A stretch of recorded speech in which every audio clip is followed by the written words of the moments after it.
First of all, it was in the city of Manab, which is right there on the coast of the Strait of Hormuz, which is why this is so important. Uh, what happened is in the early 2000s, the Iranians began to build missile units designed to shut down the Strait of Hormuz in a time of crisis. This is especially after Dick Cheney was talking about invading Iran. And they created this unit called the Arif Missile Brigade. It has 4 battalions. Each battalion has a specific capability from short to medium to long range missiles, and then special units that operate using torpedoes and mines, et cetera. And their job is to control the Strait of Hormuz. And they had a headquarters compound that consisted of a couple warehouses, a couple administrative buildings, a headquarters building. Around 2011, basically the Arif Missile Brigade had outgrown the facility it was in. So they literally abandoned this facility and they moved to different locations, more modern facilities, et cetera. And this place was abandoned. Around 2016, the city of Manab put in a bid and had the northern corner of it, the former headquarters building. They said they wanted to convert that to a school. And so they literally built a wall separating this facility, refurbished the building, painted murals, painted playgrounds, and it opened it up with separate entrances that had nothing to do with the other abandoned compound.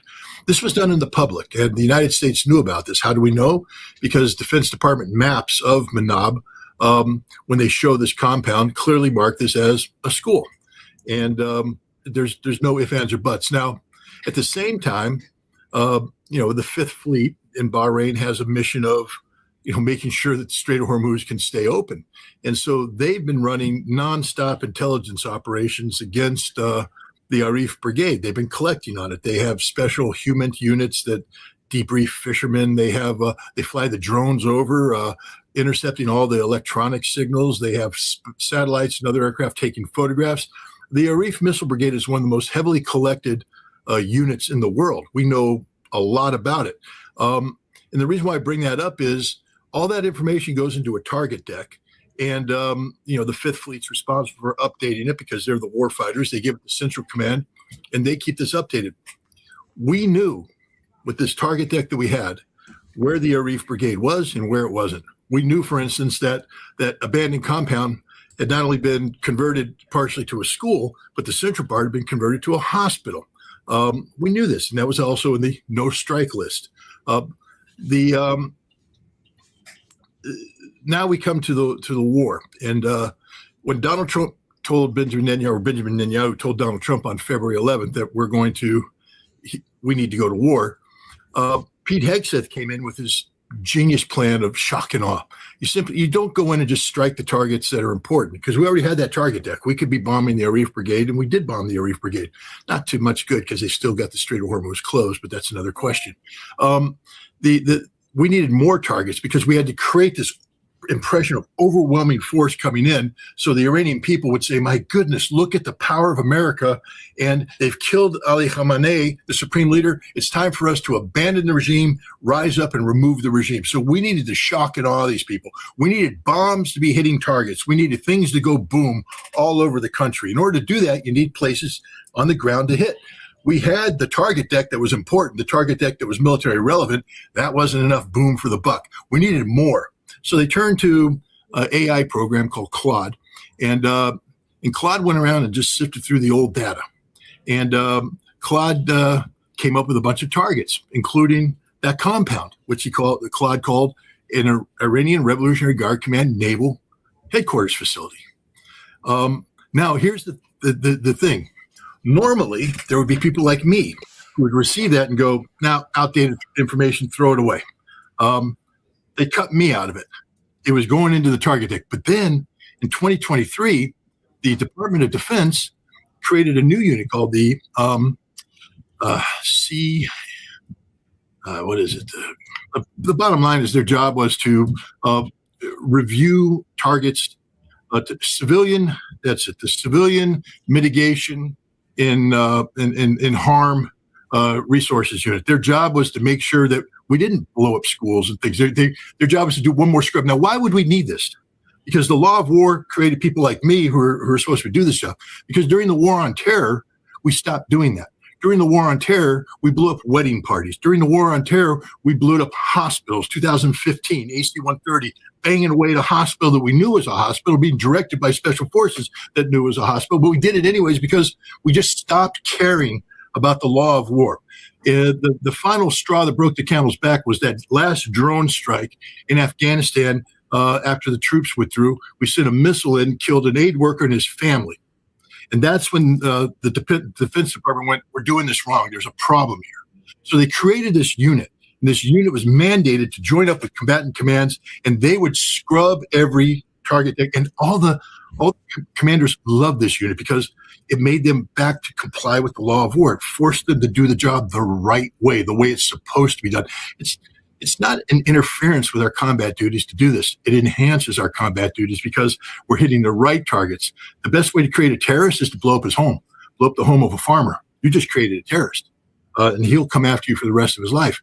The best way to win that war is not to blow up that farm, not to blow up the mosque, not to blow up the school. So we had this unit that was doing it.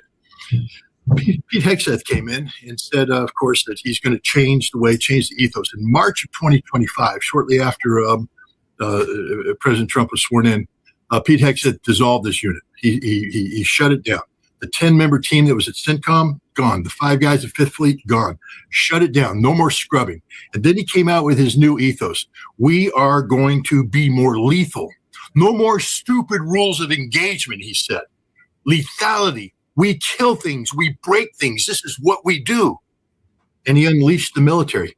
And this was the mentality that then rolled into this bombing campaign. Claude generates AI targets. There's nobody screening them. They just get plugged right in because we need to do the big, booming effect. So the compound got targeted with 4 TLAMs, Tomahawk land attack missiles. They're fired from Aegis. They're fired from submarines. 4 of them, because there was 3 points of impact: 2 warehouses and the headquarters building that Claude called a headquarters building. Now, a 4th one goes because you have to have redundancy. There's a certain classified percentage of cruise missiles that don't function. It supposedly got better, but we fired almost 60 cruise missiles into a Syrian chemical weapons compound in 2017, or alleged chemical weapons compound. 23 of them didn't hit their target. That's almost 50%. I'm not saying that's the number because it's a classified number, but a large number of our cruise missiles don't hit their target. So we brought in a 4th one. And its job was, after the first 3 hit, the cruise missile has an onboard camera, and it comes in and click, takes it, and then it goes into a loitering pattern while it transmits the data back to the targeting cell, who looks at the imagery, decide whether or not they killed the targets. There's their battle damage assessment. So the imagery comes back. The guys look at it. The warehouses each have a hole where they're supposed to have a hole. They say, oh, done. The school has a collapse, which is one of the criteria of. But the thing about the school, which we weren't calling schools, the headquarters, is the imagery is not that good. It's the pixels aren't that refined. You don't get great resolution, but you can see there's people all around it. And the targeter went, that's a headquarters. And there's a lot of people around there. These are the missile people we need to kill. And so they went back to that loitering missile, reprogrammed it, and had to come in and reattack. Now, what they didn't realize is after that first missile hit the building and collapsed, the students had already been assembled. There were other missiles hitting in Manab, and the principal called the parents and said, you got to come get your kids. So they started to bring the kids in and bring them in, get them ready to go home. So the kids were all assembled in their classrooms with their backpacks, all that. The first missile hits, and it collapsed the building. You got kids screaming, kids dismembered, the whole thing. But the principal's running around grabbing the survivors and taking them. How if we have a tornado, we have a safe place in the school, the gymnasium or the cafeteria or the library, a reinforced place. They say, this is your safe place. Well, the safe place in this school was the prayer room. And so the kids started to assemble there, the survivors. The principal's bringing them in, and they get them all packed in there. And then the other cruise missile hits it. And the warhead they use is a dual effects munition. It can punch through a concrete ceiling, which this case it did. Now it comes down. It's got 350 pounds of titanium casing. The titanium has been scored, so it can break up into tiny little fragments. Inside, that's 450 pounds of high-speed, high explosive. So when it punches through at the initial charge, comes in, and then blows up, it turns the titanium into, tens of thousands of razor sharp shards that just gut the building and literally vaporize people, slice them to death. And now these aren't bad people. These aren't terrorists. These aren't enemy soldiers. These are 6 to 12-year-old girls scared already because they've already been hit. They're hearing their friends scream because their friends are in that other building over there collapsed. They're hearing their friends scream, cry for help. The teachers, some of them are dead. They see body parts all over the place. They're scared to death. This thing comes down and literally vaporizes them. There's an extra little bonus here because you see at the Los Alamos National Labs, they said, wait a minute, these are liquid fueled cruise missiles. We still got that JP-10 on there. JP-10's high, hot, burning fuel. And we need to maximize. So there's another thing you can do as it comes in. You can program it so that last fuel is compressed in, and then it can be released sequentially. They have a special addition to the warhead, and it can turn into a fuel air explosive. So boom, boom, boom, and then boom, the fireball that burns everything. 69 of these children are unrecoverable, burned to ashes because of this munition. This is what we did in order to get the bigger boom. This is a war crime. Pete Hegseth is a war criminal, a literal war criminal. No, there's no way he would survive a trial, and he should be fired, arrested, and put on trial, not by a foreign court, by an American court, because we have a law, 1996, the War Crimes Act.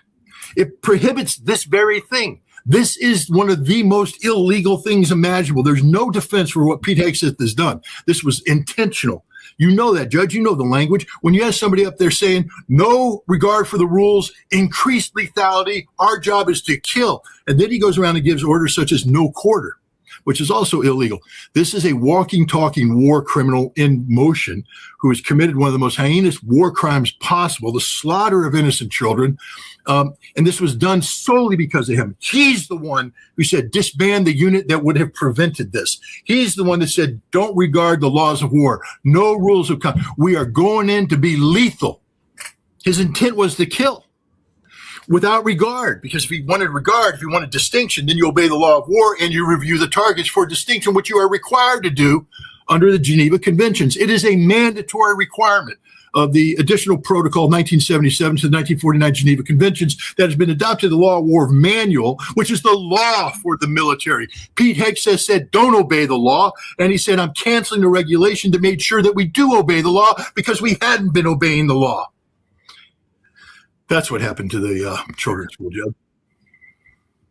What a catastrophe. And Trump will probably pardon him, which is why the only recourse would be a trial elsewhere. The war crimes have no statute of limitations. The president's pardon does not extend outside the United States, and there's no venue requirement, meaning any country could try him, even a country not involved in this. This but is if you impeach the president, this is monstrous. The United States, the president can't pardon. Say again? Impeach the president of the United States, convict the president of the United States, and the president can't pardon. Yeah. I mean, there is recourse in this democracy to hold these people accountable to the rule of law. We, the people, just have to there has to be recourse, because the situation that you described is so barbaric, so inhumane. It's simply mind-boggling. And then Trump said the Iranians bombed their own school. And then when the Defense Department itself said, no, we bombed it, and they asked Trump how he wanted to respond to that, he said, I'm unfamiliar with the report you're talking about. Yeah. So a terrible, horrible, horrific state of affairs. How could the U.S. have I'm segueing a little bit, Scott, badly miscalculated, misunderstood the Iranian resilience and the asymmetric nature of the Iranian offensive responses? Well, the interesting thing is that we didn't, actually. We know now that the chairman of the Joint Chiefs of Staff briefed Donald Trump on what the likely course of action of the Iranian government would be. We know that they said that they will strike American military bases. We know that that the president was briefed that the Straits of Hormuz would be closed. So we knew that this is predictable. The fact that we didn't have plans to deal with this is different. But the Joint Chiefs of Staff warned the president, this is what's going to happen. Then we have Tulsi Gabbard, the director of national intelligence. She commissioned a national intelligence council and a review, intelligence assessment about this. And she said other things, such as you won't get regime change. Even if you kill Ali Khamenei on day one, you'll just strengthen the regime. The people will rally around the government. There's no support inside Iran for this regime change activity. They talked about ballistic missile production. They said the Iranians have been building missiles. They've been hiding missiles. We don't know where these missiles are.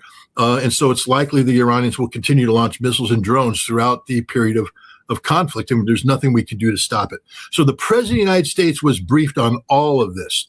But he's surrounded by a bunch of sycophants, including Pete Hegseth, who said, we are warriors, Mr. President. We have the warriors ethos. We are lethal. We're the most lethal people in the world. And he basically cheerleaded America into this war, convincing the president to disregard his intelligence professionals and his military professionals and go with Pete Hegseth,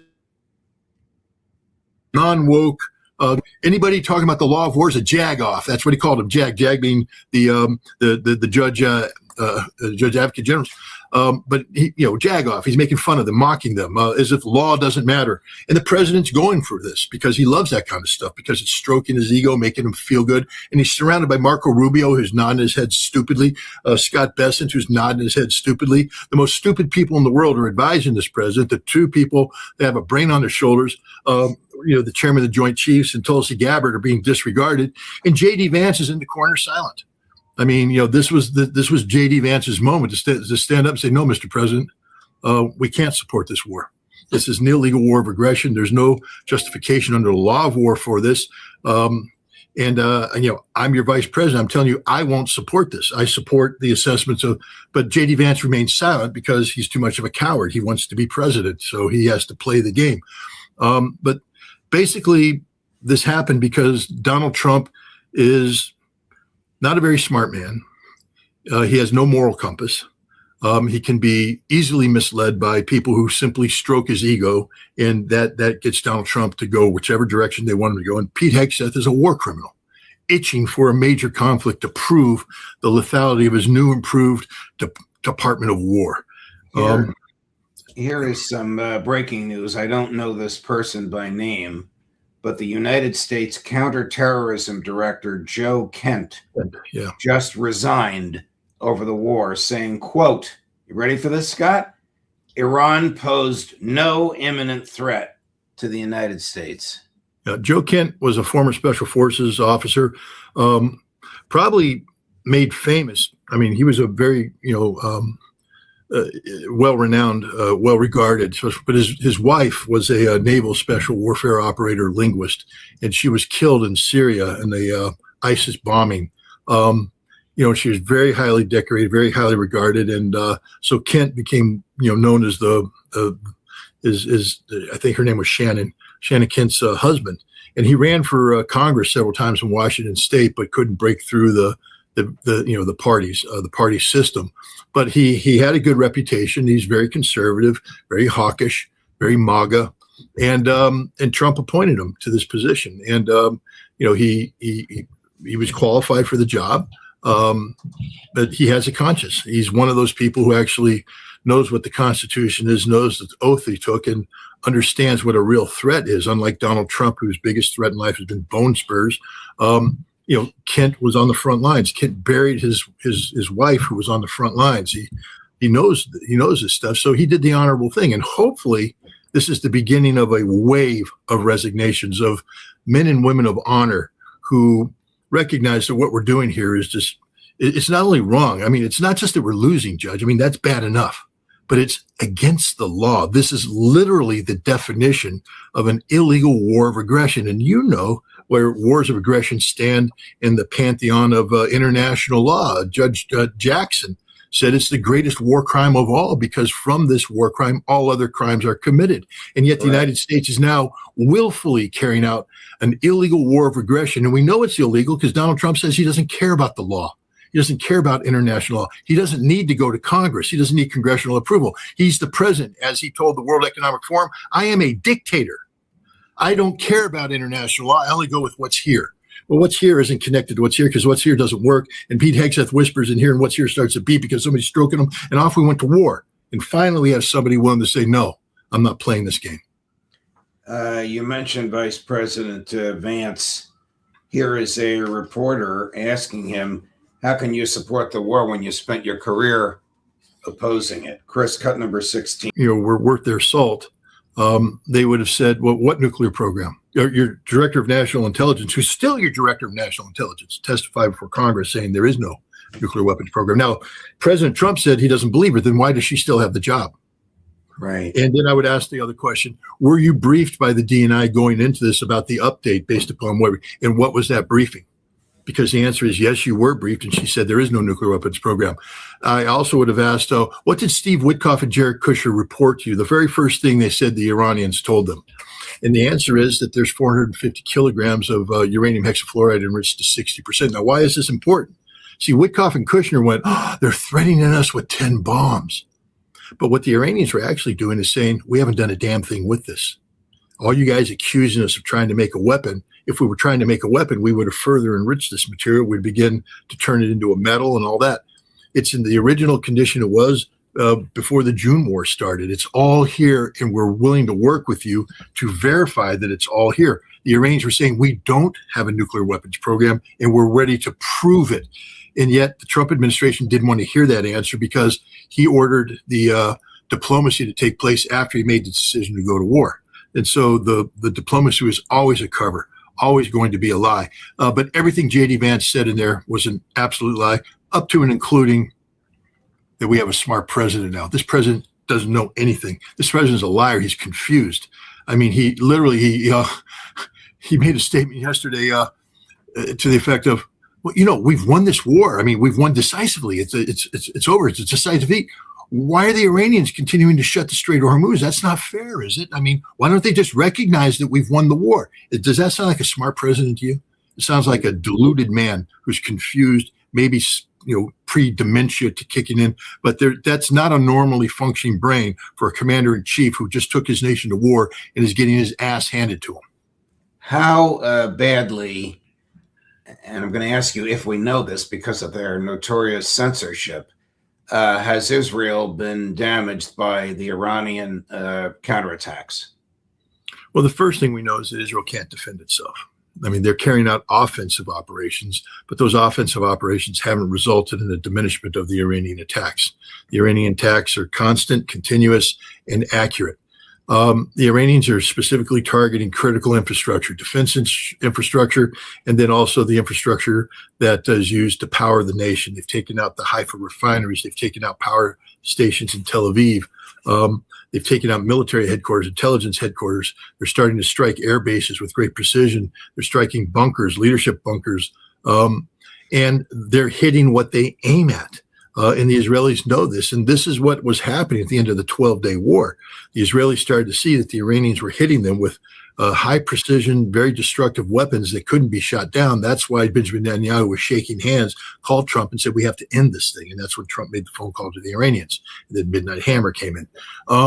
But today, the war continues. And the Israelis are seeing every day this war goes on, the Iranians are hitting them with bigger weapons, stronger weapons, more accurate weapons, and these weapons are hitting their targets. These are not indiscriminate attacks against Israeli civilians. If there were, the death count would be through the roof. These are very precise, precision strikes against well-defined targets, and they're achieving their results. The Israelis are in a state of panic right now. They don't know what to do because they can't stop the missiles from being launched, and the United States hasn't succeeded in toppling the regime. And so this war goes on, but every day it goes on, the Israelis are getting struck. They closed Ben Gurion Airport the other day. Nobody can leave. And the airport is full of people who are panicking right now. They say, we have to leave. What's going to happen is that Israel is going to become uninhabitable to a significant percentage of their population. And when the airport does leave, when the ports open up, they may lose 20% of their population. When that happens, that's the end of Israel. Once Israel starts to depopulate, The demographics of the region alone speak to the fact that the Palestinians will become the vast majority, and we won't be talking about a state of Israel in 10 years. We're talking about a state of Palestine. This is what the Israelis fear, and this is what's happening. This is the result of what the Iranians are doing. And people need to realize the Iranians understand this. Iran is the only nation that has in their constitution a clause that says that they are constitutionally obligated to support the state of Palestine, the creation of the state of Palestine. And so Iran is carrying out military actions against Israel, not just designed to punish Israel, but designed to create the framework in which a Palestinian state can exist. And this requires a defeat of the greater Israel Zionist cause. Already begun to absorb a very profound and lasting lesson. How reasonable is it to fear that the Israelis, backs to the wall, cities crumbling, will resort to nuclear? We're not there yet, but that is, if this war continues going this way and we start to see the demographic adjustments, the Israelis are going to come to have what is known as a come to Jesus moment, even though they're Jewish. And basically, they're going to have to confront the fact that the Israeli Jewish homeland experiment has failed. And at some point in time, there's going to be a singularity called Palestine that will be governed by a Muslim majority. The question then is, do they use nuclear weapons? And the answer is no, they won't, because there just won't be any justification. There's not waves of armies coming. We're talking about the collapse of Israel. And then, so what do? You voluntarily give them up. You use the South African model. And I believe at that point, Israel will go to the United States, and the United States will approach the International Atomic Energy Agency, and Israel will make a declaration, and the IAEA, supervised by the United States, because we're not going to let anybody else get in there, we're going to go in there and we're going to take apart the Israeli nuclear weapons program right before Israel collapses as a Jewish state and becomes a mixed Jewish, Muslim, Palestinian state. That's the direction I'm seeing. I'm not worried about Israeli nuclear weapons going off, because this isn't land armies seeking to overrun Israel. This is Israel starting a war, opting into a war, and then losing this war. And Iran will be pounding it with missiles. What will Israel do? What targets will they strike? And Israel has to understand that if they do that, that 450 kilograms of highly enriched, or 60% enriched uranium hexafluoride will be converted into 92% enriched uranium metal that'll go into up to 5 warheads that will make Israel disappear. I don't believe the Iranians have done the bomb, but if the bomb gets dropped on them, it won't get what it needs to get, and the Iranians will respond by taking Israel off the map in a matter of a week or two after that, if Pakistan doesn't do it first. Once you start using nuclear weapons, we're living in the day of an age where there is no arms control. That's why I wrote that book that you wrote the wonderful comments to, Highway to Hell. It's about a world without arms control, and that's what we're living in right now. We live in literal nuclear anarchy.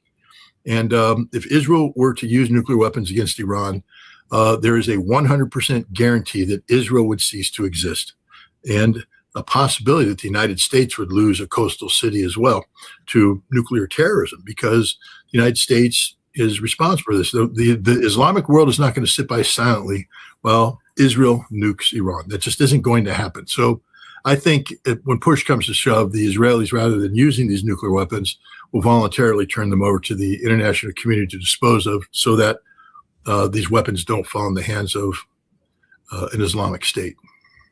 Wow.